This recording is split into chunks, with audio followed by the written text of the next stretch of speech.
Most of us have a bucket list. For me, it's going back to Disney and owning a mini horse. I know I sound like a 6-year-old, but racing across the country on an 11-speed bike is not one of them. It's okay. I just want to go to Sicily, you know. That's my bucket list.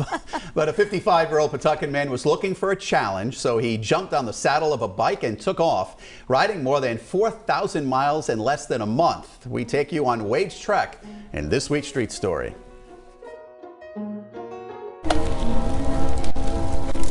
He was looking for a grueling adventure.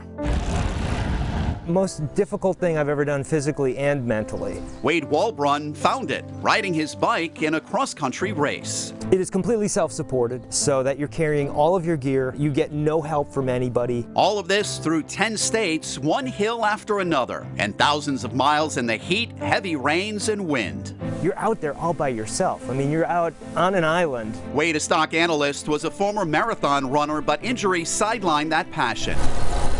Looking for a new adventure, he watched the documentary on the 2014 inaugural Trans Am bike race, and he was hooked. A bike race that goes from Astoria, Oregon to Yorktown, Virginia. It's 4,176 or 78 miles. It took 26 days. We followed Wade's trek through the 10 states, starting here in Oregon, through Colorado, then into Kansas and Missouri. He kicked it up over the Blue Ridge Mountains in North Carolina and finishing the race here in Yorktown, Virginia.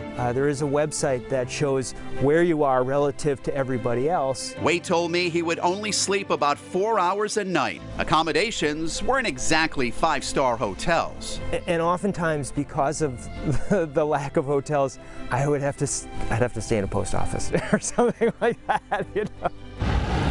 After a while, I sort of figured out it's not that bad. This year's bike race wasn't his first. He tried in 2019 and failed to finish, partly because he said he lost focus and also ran out of vacation days to complete the race. To do this right, I need to be a little more aggressive and ride into like 10 o'clock, 11 o'clock at night. Maybe not be so settling just on you know, here's a hotel and I'll just stay there. The end result, no trophy, no cash prize, just the satisfaction that a 55-year-old burned through 10 states to complete the race. So somebody watching this is going to say, why in the world would you do this?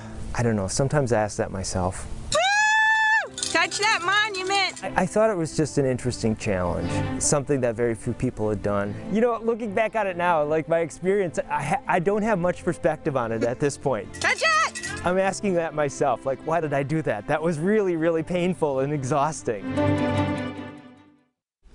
That's a great picture right there at the end. Wade told me he burned through 12,000 calories a day. He didn't lose any weight, which is amazing. What did he eat? He says there are a lot of convenience stores along the way, so he ate there. He's been sleeping about 10 hours a day and trying to recover. He came back last week. Just incredible. When you put your mind to something, you can accomplish anything. That's proof of that. Yeah, he's in great shape. Amazing story.